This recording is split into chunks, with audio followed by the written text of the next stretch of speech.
नमस्कार दोस्तों, आज हम ये सीखेंगे कि किस तरह से जो हमारी जो तलवार है, उसकी जो पीतल की मूठ और मूठ जिसको जिससे जहाँ से पकड़ा जाता है, इसका हैंडल जो है इसे मूठ कहा जाता है। और ये इसकी मूठ और जो म्यान के ऊपर जो पीतल चढ़ा हुआ है, इसको हम किस तरह से साफ़ कर सकते हैं और किस तरह से चमका सकते हैं, इसके बारे में हम आज सीखेंगे। और एक बात का ध्यान रखना है, ये जो प्रोसेस मैं जो आपको बताने जा रहा हूँ, ये आपको 2 से 3 बार इसको करना है, जिससे कि आपकी मूठ और आपकी तलवार का जो ऊपर का जो हिस्सा है पूरा अच्छी तरीके से बहुत ही शाइनिंग के साथ आपको बहुत ही प्यारा देखने को लगेगा। ये देखिए, इसमें मैंने ले लिया है दही, जो दही खाने के काम में आता है वो वाला दही लिया है मैंने। और दही को इसकी जो मूठ है इस पर थोड़ा थोड़ा सा ये इस तरह से हमें दही को लगा देना है। दही को लगाने के बाद में आप अपने हाथों से, हल्के हाथों से इसको जिस तरह से बॉडी पर मसाज की जाती है, इस तरह से हल्के हल्के हाथों से इस पर मसाज करनी है। और जिससे क्या होता है कि इसका जो पीतल का जो कोई भी धातु, कोई भी वस्तु बनी हुई हो, उस पे अगर हम दही अप्लाई करते हैं तो वो साफ़ होता है, लेकिन साफ़ होने के साथ साथ उसकी जो शाइनिंग है वो भी बढ़ जाती है। पीतल को साफ़ करने के और भी बहुत से तरीके होते हैं, जिस तरह से अमचूर का जो पाउडर होता है उसको अप्लाई करके भी लगाया जा सक इसको किया क्लीन किया जा सकता है। नींबू का जो है नींबू का जो रस है उससे भी इसको क्लीन किया जा सकता है।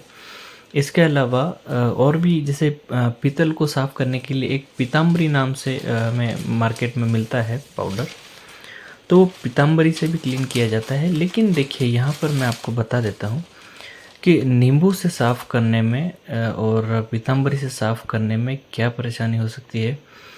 नींबू एक सिट्रस फ्रूट है और सिट्रिक एसिड उसमें काफ़ी ज़्यादा होता है, जिस वजह से ये पीतल की चीज़ों को चमका देता है, अच्छे से मतलब क्लीन कर देता है। इसकी जो गंदगी, जो इसमें जो ब्लैकनेस होती है उसको हटा देता है। लेकिन इसकी जो शाइनिंग जो है, इसकी जो पीतल में जो चमक होती है, उस चमक को ये बरकरार नहीं रख पाता और जो चमक है धीरे धीरे चली जाती है। और इसके अलावा पीताम्बरी जो पाउडर हमें मार्केट में मिलता है, पीताम्बरी की भी साथ यही होता है, क्योंकि पीताम्बरी भी एक केमिकल है। और पीताम्बरी को जैसे ही हम इस पे घिसेंगे तो ये इसका जितनी भी गंदगी है, काला काला इसका जो मैल है वो सारा निकल जाएगा। लेकिन निकलने के साथ ही इसकी जो पीतल की जो एक शाइनिंग है, जो इसकी खुद की एक चमक है, वो चमक यहाँ से चली जाती है। आप देख रहे हैं जैसे ही मैंने इस पर दही लगाया है तो ये थोड़ा थोड़ा सा साफ़ हो रहा है, लेकिन इसके साथ में इसकी जो चमक है, चमक को आप बिल्कुल साफ साफ देख सकते हैं कि कितनी ज़्यादा इसके अंदर चमक है। क्योंकि हम जब घर पे भी जो भगवानों की जो पीतल की मूर्तियाँ वगैरह होती हैं, उनको जब हम दही से स्नान कराते हैं तो वो मूर्ति बहुत ही शाइनिंग उसमें हो जाती है, काफ़ी शाइनिंग करने लगती है, काफ़ी चमकदार बन जाती है। तो यही सेम प्रोसेस हम हमारी जो पीतल की जो मूठ है तलवार की, इसके साथ कर रहे हैं। हल्का हल्का सा दही लगा के इसको थोड़ा सा अपने हल्के हाथ से इसको घिसने के बाद में कपड़े से पोंछ दे रहे हैं। इसी तरह से हमें ये जो अब ये देखिए, फ़र्क आप बिल्कुल देख सकते हैं कि किस तरह से इस पर जो दही का असर हुआ है, क्योंकि दही के अंदर घी की मात्रा होती है और दही में चिकनापन होता है। इस वजह से इसकी जो तलवार की जो शाइनिंग है वो बरकरार रहती है। शाइनिंग इसमें बहुत ही अच्छे से, आपकी जो पीतल की जो मूठ है इसकी शाइनिंग बहुत ही अच्छे से निखर के आती है। आप अगर चाहें तो पीताम्बरी और नींबू से भी कर सकते हैं, लेकिन उससे होता ये है कि उसकी जो जो चमक है वो चमक चली जाती है। आपका जो पीतल की जो मूठ है वो साफ़ हो जाएगी, लेकिन इसके साथ में इसकी चमक भी चली जाती है। अभी आप देख पा रहे हैं कि इसमें काफ़ी, देखिए, साफ़ जो हो रहा है काफ़ी हल्के हल्के से साफ़ हो रहा है, लेकिन इसकी जो चमक है, चमक काफ़ी बढ़ जाती है। तो इसीलिए अगर आप इसको 2 से 3 बार इसी प्रोसेस को दोहराएंगे, इसी तरह से दही को इस पे अप्लाई करके, आप चाहे तो थोड़ी देर के लिए रख भी सकते हैं और आप चाहें तो तुरंत इसको साफ़ भी कर सकते हैं, तुरंत इसको कपड़े से पोंछ भी सकते हैं। तो इस तरह से हमें साफ़ करना है और धीरे धीरे से इस पर हाथ चलाते जाना है। और ध्यान रखना है कि जो तलवार की जो धार होती है उस पे हमारा हाथ नहीं लगे, नहीं तो हाथ कटने का डर रहता है। तो इसलिए बहुत ही सावधानी के साथ में धीरे धीरे से आप इस पर दही अप्लाई करें और धीरे धीरे से इसको घिसते रहें। और आप चाहें तो इसकी जो मूठ के अंदर से जो पीतल का जो आप इसकी जो कैप देख रहे हैं, इसको बाहर भी निकाल सकते हैं। ऊपर और ये जो नीचे का जो आप देख रहे हैं, ये दोनों बाहर निकल जाता है और बाहर निकाल के भी आप इसको साफ़ कर सकते हैं। तो इसी तरह से बिल्कुल आपको ये जो तलवार के जो म्यान के ऊपर का जो कैप है उसको भी आप निकाल सकते हैं, और ये जो नीचे का जो मूठ के पास में जो कैप लगी रहती है, इसको भी आप निकाल के भी आप इसको साफ़ कर सकते हैं। तो इसी तरह से हमें दही से साफ़ करने का फ़ायदा है सबसे बड़ा ये होता है कि इसमें शाइनिंग बिल्कुल नहीं जाएगी।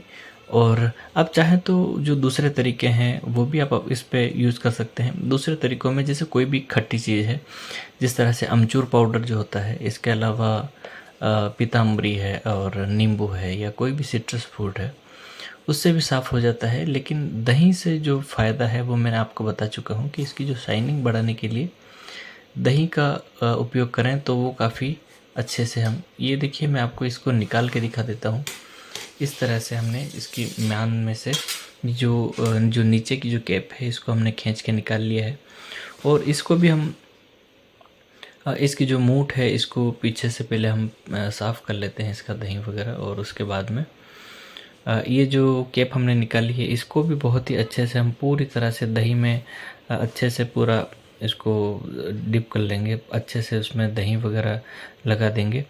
लेकिन तब तक के लिए हम इसकी जो मूठ है इस पर थोड़ा सा दही लगाकर इसको छोड़ देते हैं, ताकि थोड़ी देर में इसका जो केमिकल प्रोसेस जो होता है उससे इसका जो शाइनिंग है वो बनी रहेगी, और शाइनिंग इसकी और इसका जो पीतल की जो इसकी जो गंदगी है वो भी दही निकाल देगा। और इस तरह से हमने ये इसको पूरा अच्छे से कर लेना है, अच्छे से हाथ चलाते जाना है और इसकी जो गंदगी है वो निकलती जाएगी। और इसी तरह से हमें पूरी तलवार के जो म्यान और ऊपर का जितना भी इसमें पीतल की कैप वगैरह लगी हुई हैं सभी को इसी तरह से हाथ से हल्के हल्के हाथ से इसको चलाते जाना है। और कई जो तलवार होती हैं वो उन पर ये पीतल की कैप वगैरह नहीं होती है। और आपको पीतल की पहचान होनी चाहिए। पीतल की पहचान ये है कि जैसे ही वो खट्टी चीज़ों के संपर्क में आता है तो वो उसमें चमक आ जाती है, मतलब वो साफ़ होने लगता है। लेकिन कई तलवारों में इसी तरह की जो मूठ होती है वो लोहे की मूठ लगी रहती है और उस पर पीतल की सिर्फ पॉलिश लगी रहती है। और जब वो काली पड़ती है, जब हम उस पर किसी भी तरह से खट्टी चीज़ से हम उसको क्लीन करने की कोशिश करते हैं तो वो ऊपर से कलर निकल जाता है और ब्लैक ब्लैक सा दिखने लगता है, तो वो अच्छा नहीं दिखता है। तो इसलिए आप जब भी अगर कोई भी तलवार खरीदते हैं तो पीतल की ही आप इस पर देखें कि पीतल की मूठ लगी हो। और सबसे बड़ी बात यह है कि तलवार की पहचान कैसे की जाए कि ओरिजिनल तलवार कौन सी है और नकली तलवार कौन सी है, इसकी पहचान कैसे की जाती है उस पर भी मैं एक वीडियो बनाऊंगा। लेकिन अभी आप ये जो मैं आपको इन्फॉर्मेशन अभी जो शेयर कर रहा हूँ, ये मेरी जो तलवार है ये काफ़ी पुरानी तलवार है और लगभग पिछले 20 सालों से मेरे पास है। और उससे भी पहले काफ़ी पुरानी तलवार है, लगभग ये 75 और 70 ईयर ओल्ड लगभग ये तलवार है और काफ़ी पुरानी तलवार है हमारे पास ये। और अभी ये मेरे पास है, तो मैं कभी कभी इसकी साल में एक बार इसको निकाल के इसकी साफ़ सफाई कर लेता हूँ और फिर से इसको रख देता हूँ पूजा में। जो मेरा जो घर में पूजा का स्थान है माता जी के साथ में, इसको स्थापित कर देता हूँ और साल में एक बार ज़रूर मैं इसको क्लीन करता हूँ। और ये ओरिजिनल सिरोही की तलवार है और इसमें वज़न भी काफ़ी ज़्यादा है। देखिए, हमने इस पर दही लगाया था, तो हम जो नॉर्मल वाटर होता है, पानी होता है, उसके अंदर हम इसकी मूठ को धो लेंगे। देखिए, हम जैसे ही हम इसको धो रहे हैं सारी गंदगी धीरे धीरे इसमें से निकल रही है। और चमक देखिए आप, जिस तरह से सोने की जो मूठ हो उस तरीके से इसमें चमक, सोने की जैसी चमक आ जाती है। और रही बात जब हम पीताम्बरी और जो दूसरी चीज़ें यूज़ करते हैं तो उससे साफ़ हो जाएगा, बिल्कुल इसकी गंदगी निकल जाएगी और भी ज़्यादा अच्छे से गंदगी निकलेगी। लेकिन जो शाइनिंग उसकी ख़त्म हो जाती है, तो इसकी शाइनिंग जो है, उसकी चमक है, बरकरार रखने के लिए हमें हमेशा दही से ही इसको साफ़ करना है, इस बात का ध्यान रहे।